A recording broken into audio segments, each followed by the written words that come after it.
आपको एक स्कैम का तगड़ा केस स्टडी बता सकते हो, कोई भी जो बहुत तगड़ा रिसेंट हुआ हो? एक लिस्टेड कंपनी है व्यू नाउ करके, ठीक है। व्यू नाउ BSE पे लिस्टेड है।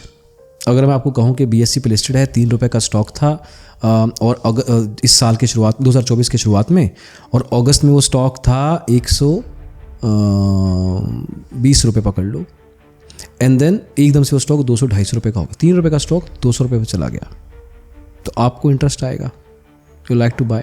सिमिलरली एक और कंपनी है भारत ग्लोबल डेवलपर्स, उसका स्टॉक अगस्त 2024 में 170 रुपये का था और वो अभी 1200 रुपये है। आपका इंटरेस्ट आएगा। आपका इंटरेस्ट क्योंकि इसलिए आएगा क्योंकि वो BSE पे लिस्टेड है। आप कहोगे कि कंपनी वेरीफाइड है, स्टॉक एक्सचेंज पे लिस्टेड है।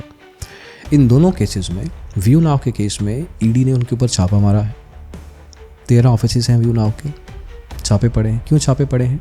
क्योंकि अगर आप CEO उस कंपनी के, let's say an X person is the CEO, वो अपने एरिया के लोगों को रीच आउट करता है कि आप मुझे पैसा दीजिए, मैं आपको 2% 3% महीने का गारंटेड रिटर्न दूंगा।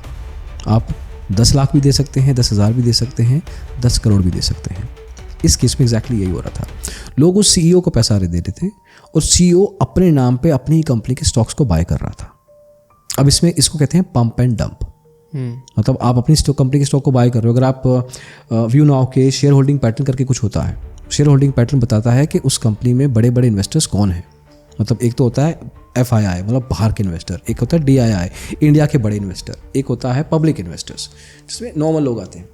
पब्लिक इन्वेस्टर्स में सबसे बड़ा इन्वेस्टर उस कंपनी का CEO ही है, और उसके खुद के पैसे नहीं है, लोगों से पैसे लिए हैं, और वो भी गारंटेड रिटर्न बोल के। Multiple layer of scams. क्यों इस इवेंचुअली खत्म कहाँ पे हो रहा है? ये अपनी ही कंपनी के स्टॉक को पंप करने के लिए।